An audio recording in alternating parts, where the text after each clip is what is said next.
Imagine walking down an empty city street in the middle of the night. The street's poorly lit, and you keep hearing noises behind you. Eventually, you muster the courage to look back, and what you see, it offers no comfort. A man wearing clown makeup, painted in a way that brings your worst nightmares to life, is following you. On his black shirt, an image of a frightening figure wielding a meat cleaver, frozen in mid-run. The man then quickens his pace. Despite your best efforts to avoid him, he catches you, steps in front of you, and says, "Excuse me, are you okay? Would you like help getting home?" Pretty confusing, isn't it? What you've just encountered is a Juggalo, a member of one of the most enigmatic gangs in the United States, frequently depicted in pop culture, ranging from It's Always Sunny in Philadelphia to Saturday Night Live's kick-spit underground rock festival sketch. Public opinion on Juggalos varies widely. Those close to the community often describe them as kind and endearing, while outsiders are frequently left baffled or even unsettled by their appearance and behavior. Well, today we're diving into the world of the Juggalos and the musical group that inspired them, the Insane Clown Posse. Now, for those uninitiated, Insane Clown Posse, or ICP, is an American hip-hop duo known for their distinctive clown makeup and their embrace of dark, violent themes in music. Their sound fuses elements of horrorcore, something I've never heard of before, and rap rock, creating a style that is both unique and provocative. The group is composed of Joseph Bruce, better known as Violent J, and Joseph Utzler, aka Shaggy 2 Dope. Bruce and Utzler met in their youth in Detroit, Michigan, both coming from working-class, lower-income backgrounds. They quickly formed a close friendship that included Utzler's brother, John. The trio bonded over shared interests, especially their love for music and backyard wrestling. Inspired by artists like NWA and the Beastie Boys, they formed their first group, the JJ Boys, and adopted the stage names Jagged Joe for Bruce, Kangle Joe for Joseph, and Master J for John. Although the JJ Boys managed to release a single, their music career stalled and the group eventually disbanded. During this time, Bruce and Utzler became involved in gang life, forming the Inner City Posse with other local outcasts. However, this path led Bruce into legal trouble, unsurprisingly, and he was sentenced to jail on charges including robbery, probation violations, and making death threats.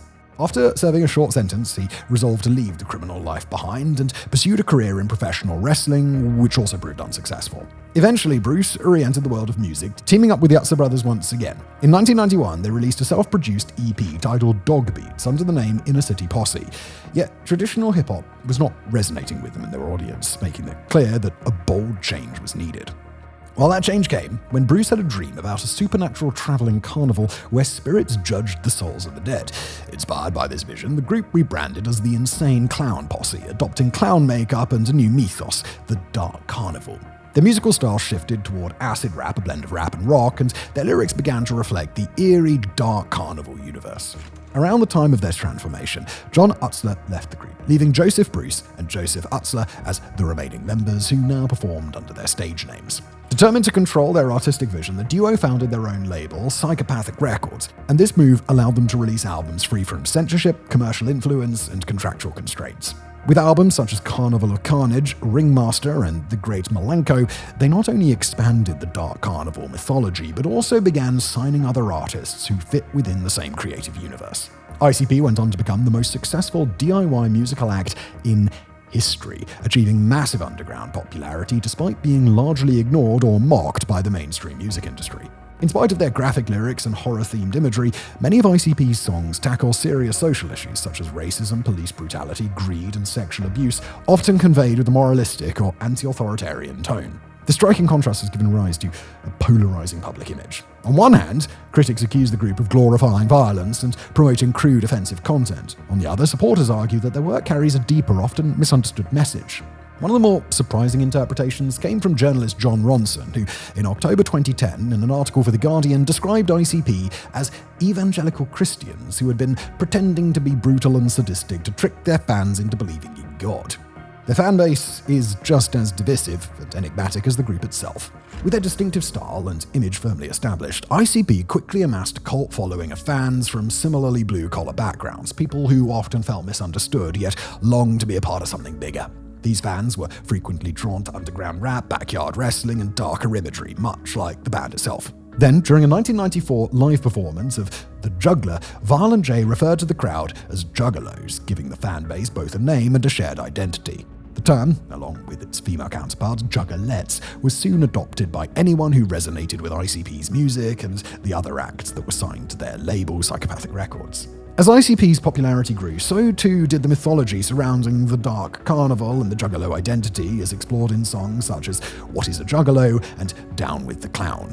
In short order, the iconography of the Juggalos was set in stone. Wearing face paint, even in public, became common, and the group's official merchandise line, Hatchet Gear, became the de facto apparel for its fans. Among the symbols associated with this identity, the most iconic is the Hatchet Man, a silhouetted figure running with a cleaver, as we mentioned in the introduction.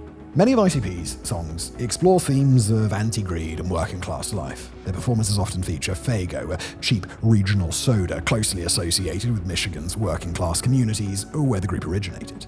ICP sprays the drink on themselves and the crowds during shows, not as a product endorsement, but as a tribute to their roots. Although they don't have any official affiliation with the brand, Faygo has become an enduring symbol of Juggalo culture. Among the many hallmarks of the Juggalo community, none is more recognizable than the call-out, "Whoop whoop." This simple shout instantly identifies a fellow Juggalo, even in the absence of face paint or other symbols. It resonates at every ICP show and is used in a variety of positive ways, as a greeting, a cheer, or a show of support. Above all, it represents the deep camaraderie shared among fans. Though both ICP and the Juggalo community embrace unique identities, they have often been marginalized within the broader music community. Critics have dismissed them as goth clowns, gangsters, or hillbillies. But as Shaggy 2 Dope puts it, Juggalos come from all walks of life, from poverty, from rich, from all regions, all colors. It doesn't matter if you're born with a silver spoon in your mouth or a crack rock in your mouth.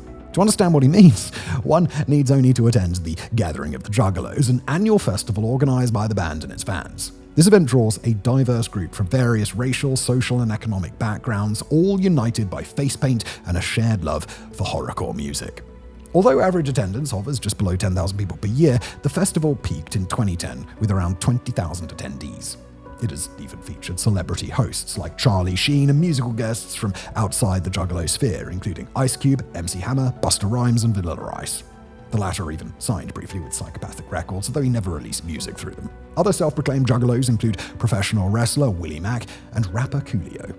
Despite their broad and diverse following, the United States government eventually took notice. Citing reports of crimes committed by individuals identifying as Juggalos, including robbery, assault, vandalism, and drug trafficking, authorities began to view the group as a public threat.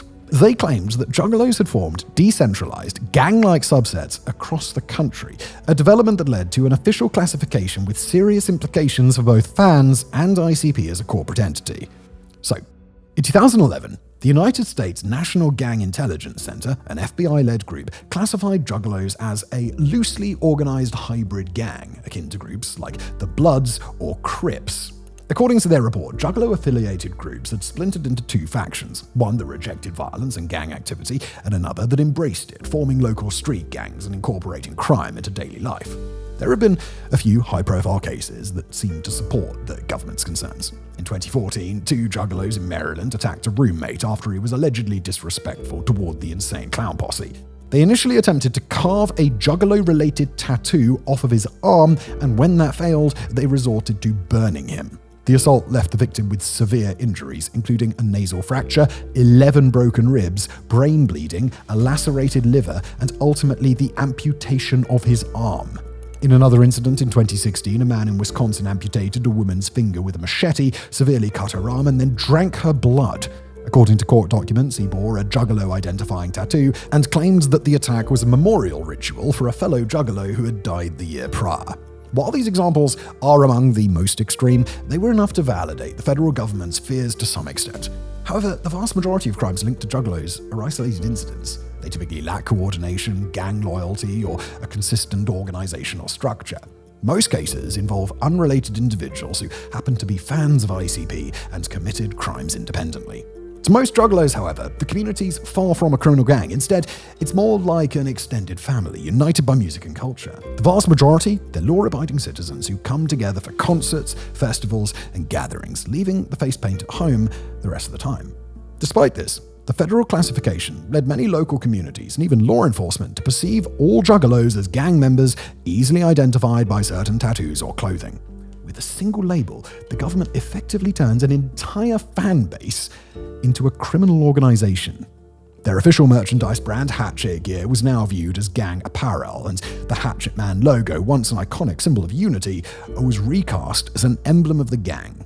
Unsurprisingly, ICP's founding members, Violent J and Shaggy 2 Dope, were outraged by the federal designation. In 2014, with help from the American Civil Liberties Union, or ACLU, they filed a lawsuit against the Justice Department and the FBI. They argued that the gang classification subjected Juggalos to unfair discrimination and demanded that the fan base be removed from the government's gang threat assessment list. Michael J. Steinberg, director of the ACLU of Michigan, stated, quote, "Branding hundreds of thousands of music fans as gang members based on the acts of a few individuals defies logic and violates our most cherished constitutional rights."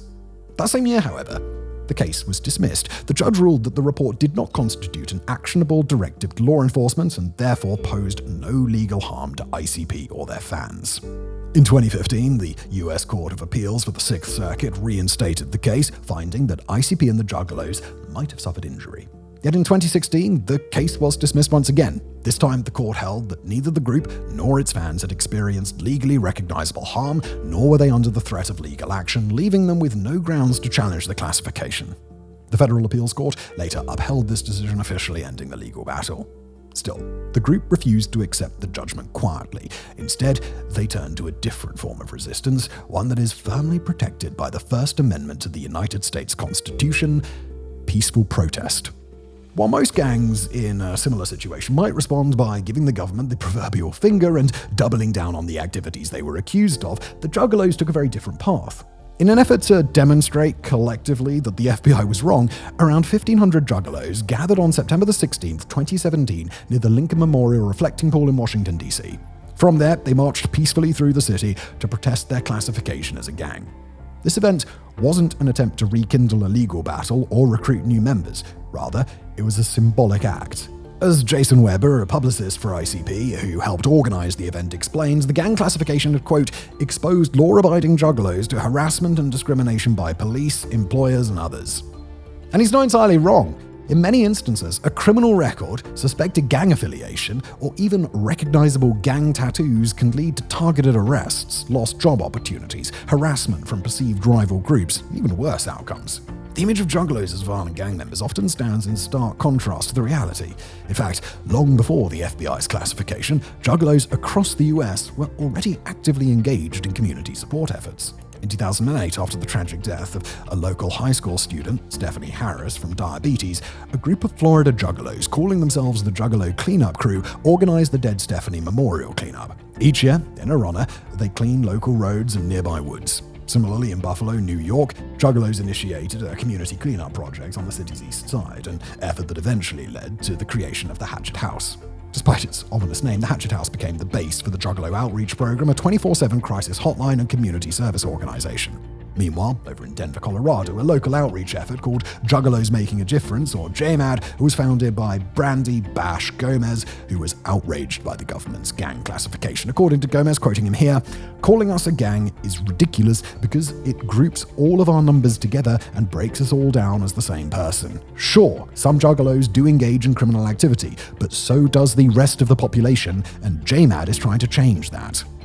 For Gomez and most other Juggalos and Juggalettes, the gang label contradicts their core beliefs. To them, there is no meaningful difference between their community and, for example, Eminem fans from the late 90s and early 2000s who bleached their hair and sported white tank tops. They also compare themselves to Taylor Swift fans who have earned a reputation for their intense online presence and near cult-like dedication, or even to Kiss fans who once showed up to concerts in crude leather outfits and intimidating masks while chanting along to songs about sex and aggression. The truth is that as long as there have been artists, celebrities, and cultural icons, there have been devoted fans who deeply connect with their messages or aesthetics. If one were to statistically compare the percentage of criminal activity among fans of various artists, whether it's ICP, Eminem, Taylor Swift, or Kiss, it's likely that there would be little or no significant difference. While some groups might warrant being labeled a gang and endure the public scrutiny that follows, the Juggalos may very well be one group that has been very unfairly categorized. Thank you for watching.